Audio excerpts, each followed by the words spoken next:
नमस्कार प्रिय दर्शकों, आप सभी का हमारे चैनल पर बहुत बहुत स्वागत है। प्रिय दर्शकों, हिंदू धर्म में गंगा दशहरा का दिन बहुत महत्वपूर्ण माना जाता है। मान्यता है कि इस दिन गंगा स्नान करने से 10 तरह के जघन्य पापों से मुक्ति मिल जाती है।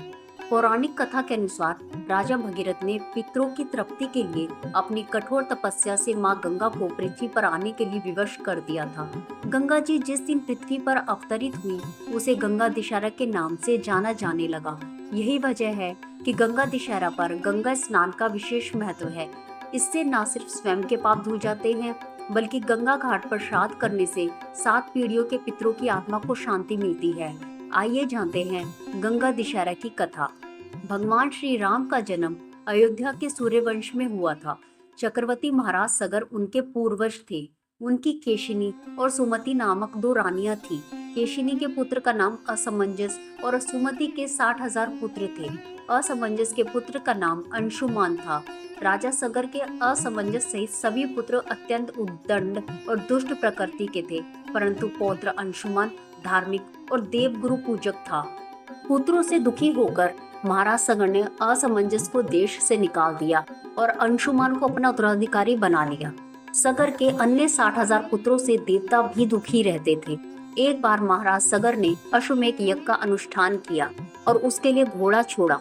इंद्र ने अश्वमेध यज्ञ का उस घोड़े को चुराकर पाताल में ले जाकर कपिल मुनि के आश्रम में बांध दिया, परंतु ध्यान अवस्थित मुनि को इस बात को ना जान सके। सगर के 60,000 अहंकारी पुत्रों ने पृथ्वी का कोना कोना छान मारा, परंतु घोड़े को ना पा सके। अंत में उन लोगों ने पृथ्वी से पाताल तक मार्ग खोद डाला और कपिल मुनि के आश्रम में जा पहुंचे। वहां घोड़ा बंधा देखकर वह क्रोधित हो शस्त्र उठाकर कपिल मुनि को मारने दौड़े। तपस्या में बाधा पड़ने पर मुनि ने अपनी आंखें खोली। उनके तेज से सगर के 60,000 उद्दंड पुत्र तत्काल भस्म हो गए।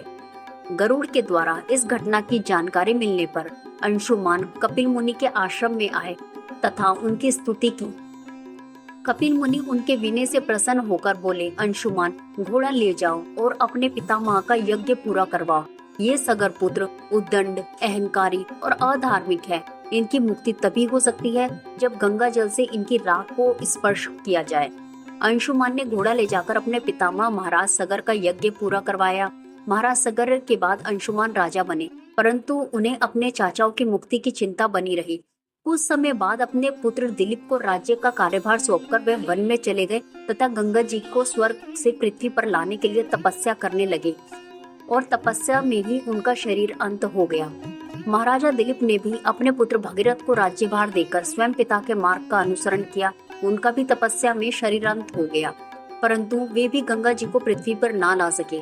महाराज दिलीप के बाद भगीरथ ने ब्रह्मा जी की घोर तपस्या करी। अंत में 3 पीढ़ियों की इस तपस्या से प्रसन्न होकर पितामह को ब्रह्मा ने भगीरथ को दर्शन देकर वर मांगने को कहा। भगीरथ ने कहा, हे पितामह, मेरे 60,000 पूर्वज कपिल मुनि के शाप से भस्म हो गए। उनकी मुक्ति के लिए आप गंगा जी को पृथ्वी पर भेजने की कृपा करें। ब्रह्मा जी ने कहा, मैं गंगा जी को पृथ्वी लोक पर भेज तो दूं, परंतु उनके वेग को रोकेगा कौन?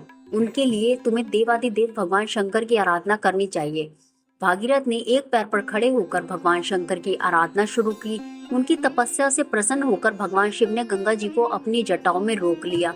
उनमें से एक जटा को पृथ्वी की ओर छोड़ दिया। इस प्रकार गंगा जी पृथ्वी की ओर चली। अब आगे आगे राजा भगीरथ का रथ और पीछे पीछे गंगा जी थी। मार्ग में जह्नु ऋषि का आश्रम पड़ा। गंगा जी उनके कमंडलू दंड बहाती हुई आगे जाने लगी। यह देख ऋषि ने उन्हें पी लिया। कुछ दूर जाने पर भगीरथ ने पीछे मुड़कर देखा तो गंगा जी को ना देखकर वह ऋषि के आश्रम में आकर उनकी वंदना करने लगे। प्रसन्न हो ऋषि ने अपनी पुत्री बनाकर गंगा जी को दाहिने कान से निकाल दिया। इसलिए देवी गंगा को जानवी नाम से भी जाना जाता है। भागीरथ की तपस्या से अवतरित होने के कारण उन्हें भागीरथी नाम से भी जाना जाता है। इसके बाद भगवती भागीरथी गंगा जी मार्ग को हरा भरा शस्य शामिल करते हुए कपिल मुनि के आश्रम में पहुंची, जहां महाराज भगीरथ के 60,000 पूर्वज भस्म की ढेरी बने पड़े थे। गंगा जी के स्पर्श मात्र से वे सभी दिव्य रूपधारी हो दिव्य लोकों को चले गए।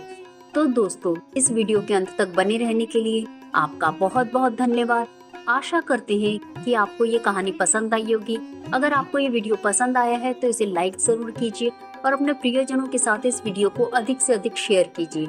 अगर आप इस चैनल पर नए हैं तो हमारे चैनल को सब्सक्राइब कीजिए और याद रखिए बेल आइकन को दबाना ना भूलें, ताकि आप तक हमारे हर नए वीडियो की नोटिफिकेशन तुरंत पहुंच जाए। जय गंगा मैया।